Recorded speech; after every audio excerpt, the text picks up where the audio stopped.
comment le PSG est passé d'un club vanné, moqué pendant des années à un club respecté mondialement. C'est ce qu'on va voir dans cette vidéo et sur plusieurs vidéos. Yo les amis, c'est AD10, j'espère que vous allez bien. Moi ça va super.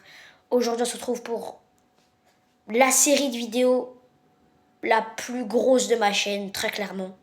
La rétrospective un peu, comment le PSG est passé d'un club vanné, moqué pendant des années à un club respecté mondialement en gagnant la Ligue des Champions. L'histoire, donc ça va se dérouler en plusieurs vidéos parce qu'en une vidéo ce serait beaucoup trop long. Donc il y aura je crois 4 ou 5 vidéos. Là aujourd'hui la première partie c'est des années 2016 à 2018. Donc n'hésitez pas à liker la vidéo, à vous abonner pour ne pas rater les prochaines vidéos sur le sujet. Et on peut commencer directement avec le PSG, son histoire, comment ils ont gagné la Ligue des Champions au bout de 13 ans. En 2011, le PSG est racheté par le Qatar. Le PSG change complètement d'air, va ramener beaucoup de joueurs qui vont devenir des légendes par la suite, comme Thiago Silva, Marquinhos, Cavani, Zlatan, Verratti, Thiago Motta, plein de joueurs qui arrivent, Di Maria aussi, plein de joueurs qui arrivent entre 2011 et 2014 et qui vont devenir des légendes du club pendant des années. Il y a eu pas mal de désillusions au début, avec notamment 2 éliminations en 8e de finale d'affilée. En 2014-2015, une élimination prématurée contre Barcelone, le Barcelone de Messi, Neymar, Suarez. En 2015-2016, une élimination aussi prématurée contre Chelsea dans les dernières minutes. L'année 2016-2017 arrive et on est parti directement pour raconter un peu l'année. Après 3 désillusions de suite en 8e de finale, respectivement contre Barcelone, City et Chelsea, le PSG a l'intention de dépasser ce cap des 8e de finale, enfin après 3 ans sans s'y être dépassé, et d'au moins aller en quart de finale qui est l'objectif principal. Pour ça, le PSG fait déjà de gros changements sur le mercato estival en vendant Zlatan à Manchester United, notamment pour ses mauvaises performances dans les gros matchs de Ligue des Champions, et du coup en replaçant Edinson Cavani en numéro 9, alors qu'avant il était ailier gauche. Et Unai Emery remplace Laurent Blanc au poste de coach. Donc pas mal de changements côté parisien, que ce soit sur le numéro 9, la vente de Zlatan, le meilleur joueur du PSG pendant des années, et un nouveau coach. Donc le PSG a bien l'intention de dépasser son plafond de verre des 8e de finale. Le début de campagne se passe plutôt moyennement, avec 3 victoires et 3 matchs nuls en phase de poule. Mais les 2 bonnes nouvelles, la qualification, qui reste quand même l'objectif principal, et surtout, un énorme Cavani, ce replacement numéro 9 a vraiment été bénéfique pour lui. 6 matchs, 6 buts, le meilleur buteur de la Ligue des Champions à ce moment-là. Pour les 8e de finale, le PSG tire le gros lot, le FC Barcelone.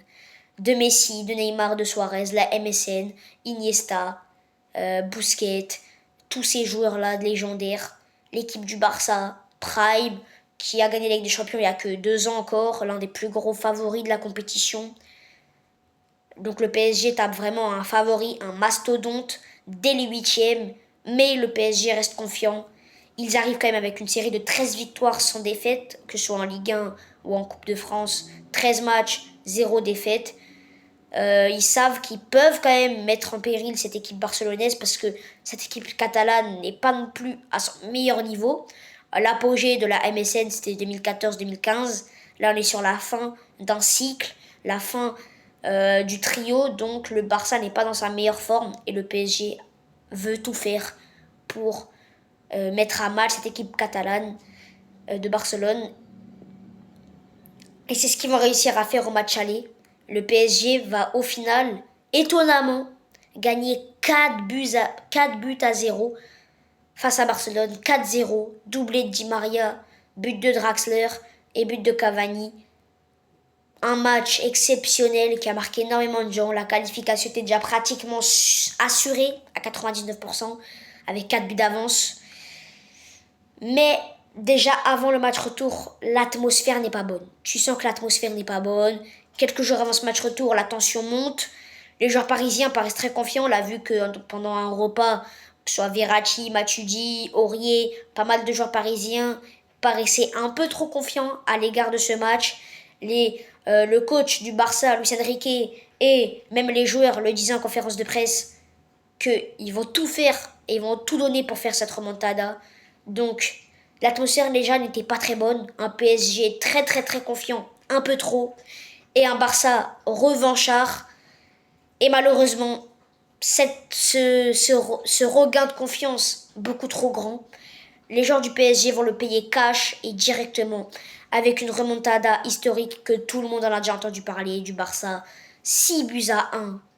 Suarez et Messi ont marqué des buts contre son camp, des erreurs d'arbitrage, des pénaltys qui ne devaient pas être sifflés, plein d'erreurs d'arbitrage, des scandales.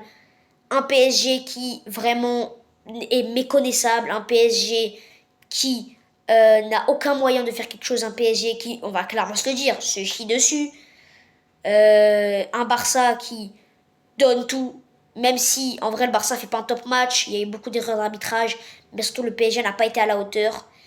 L'auteur de cette remontada catalane, le joueur qui a vraiment réussi à faire cette remontada vraiment à lui tout seul, c'est Neymar. 2 buts, un coup franc, un penalty et une passe D. 2 buts, une passe D sur 6 buts. Neymar est vraiment l'artisan de cette qualification du Barça en quart de finale. Un match exceptionnel de Neymar. Le PSG prend un séisme dans la tête. Tout le monde est choqué. Les critiques et les vannes fusent et c'est à partir de ce moment-là que le PSG n'est plus un club vraiment respecté. 4 éliminations d'affilée en huitième de finale de Ligue des Champions. Une remontada 6 buts à 1. Le PSG n'est plus un club de foot. Mais une tête que tout le monde va se payer pour la vanner. Et le PSG va devoir vite réagir au mercato estival 2017 pour essayer de se racheter auprès de ses supporters, mais aussi auprès des fans de foot. Tout simplement. On passe à la saison 2017-2018. Après une remontada iconique, le PSG devait réagir et ça devait commencer par un gros mercato. Le PSG l'a très bien compris et va faire 2 énormes recrues. Neymar, qui a été l'artisan de la remontada l'année d'avant, arrive au PSG pour 222 millions d'euros, le plus gros transfert de l'histoire du football. Neymar devient la star de l'équipe. Le projet va se concentrer vraiment autour de lui, c'est la tête d'affiche, c'est la star. Le PSG fait quand même un énorme coup en ramenant quand même le 3e meilleur joueur du monde derrière Ronaldo et Messi au PSG. Mais ce n'est pas fini. Le PSG compte encore faire mieux. Après avoir ramené Neymar à son prime, très clairement, aux 25 ans, le PSG va recruter un autre joueur offensif, un autre attaquant, Kylian Mbappé. Une pépite de 18 ans qui était à Monaco, qui s'était révélée à Monaco, notamment en Ligue des Champions avec des buts contre Dortmund, City ou la Juve. Tout le monde disait que c'était la future star mondiale, la future pépite. Français, 18 ans.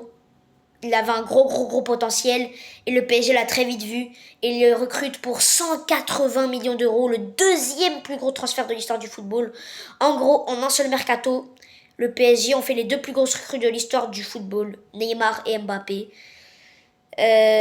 Voilà. Donc le PSG a de grosses intentions, a comme objectif de gagner la Ligue des Champions cette année pour se racheter auprès des supporters.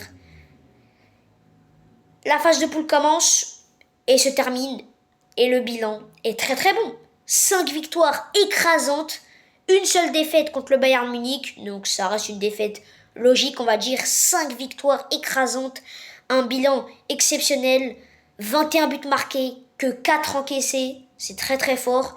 Un énorme Neymar qui fait une grande phase de poule, un bon Mbappé, un bon Cavani, une grosse équipe. Le PSG revit, les supporters commencent à reprendre du plaisir à voir le PSG jouer. Et en huitième de finale, même en finissant premier de son groupe devant le Bayern, le PSG tire le gros favori. Le Real Madrid, double champion d'Europe en titre. Ils ont gagné la Ligue des Champions 2 fois d'affilée, c'est le double champion d'Europe en titre. Le Real Madrid de Cristiano Ronaldo, de Karim Benzema, de Gareth Bale, de Marcelo, de tous ces joueurs exceptionnels. Le PSG tire encore une fois un des plus gros favoris en huitième de finale. Le PSG perd le match aller 3 buts à 1. Une grande différence de niveau, un écart, un PSG dominé. On voit la différence entre un champion d'Europe respecté depuis des dizaines d'années et un club de riches. On voit la différence. Un Mbappé invisible, un Cavani invisible, un bon Neymar, mais tout seul, il est seul au monde. Et Neymar ne peut pas qualifier son équipe face au Real Madrid, tout seul. Le PSG s'incline 3-1. Le match retour est encore pire. Neymar se blesse dans le Classico contre Marseille à la cheville et ne peut donc pas jouer ce match et même toute la fin de saison. Et sans leur meilleur joueur, le PSG ne pouvait rien faire. Dominé, le PSG s'incline 2-1, 5-2 cumulés. Le PSG sort une nouvelle fois en huitième de finale. C'est encore une fois une énorme désillusion côté parisien. Une cinquième élimination en huitième de finale. Tout le monde en a marre. Toujours ce plafond de verre des huitièmes de finale que le PSG n'arrive pas à dépasser. Ils mettent des millions, des centaines de millions d'euros sur les mercatos. Tout ça pour ne toujours pas s'améliorer. Même si le bilan national est toujours très bon avec la Ligue 1, la Coupe de France et la Coupe de la Ligue qui est remportée, le bilan national est bon. Mais l'objectif quand tu fais un mercato à 400 millions d'euros, c'est de gagner la Ligue des Champions et d'au moins passer les huitièmes de finale. Et le PSG n'y arrive toujours pas. Toujours pas. Ils arrivent toujours pas à passer. Et c'est très dommage. Voilà les amis. J'espère que je vous ai un peu remis des émotions, on va dire. Revivez des petites émotions il y a plusieurs années. Donc c'était la partie 1 de la plus grosse série de vidéos de la chaîne, donc de 2016 à 2018. La partie 2 arrivera sûrement la semaine prochaine, de 2018 à 2020, après de 2020 à 2022, de 2022 à 2024. Et cette saison, on a gagné la Ligue des Champions. Donc n'hésitez pas à liker la vidéo, à vous abonner, à activer la cloche de notification parce qu'il y a beaucoup de boulot derrière ces vidéos, parce que c'est un temps énorme. C'est la plus grosse série de la chaîne, donc j'espère que vous serez au rendez-vous. Nous, on se dit à très très vite pour de prochaines vidéos sur la Coupe du Monde des clubs, notamment les prédictions des quarts de finale, vu qu'on a défoncé l'Inter Miami. Pareil, des vidéos sur la série des top 10, top 15 ballons d'or. Évidemment, ça va continuer. D'ailleurs aussi, n'hésitez pas à aller voir en post communautaire, en épinglé en post communautaire, j'ai mis la partie 3 des notes FC26. C'était à dédier, les amis. Prenez soin de vous. Ciao!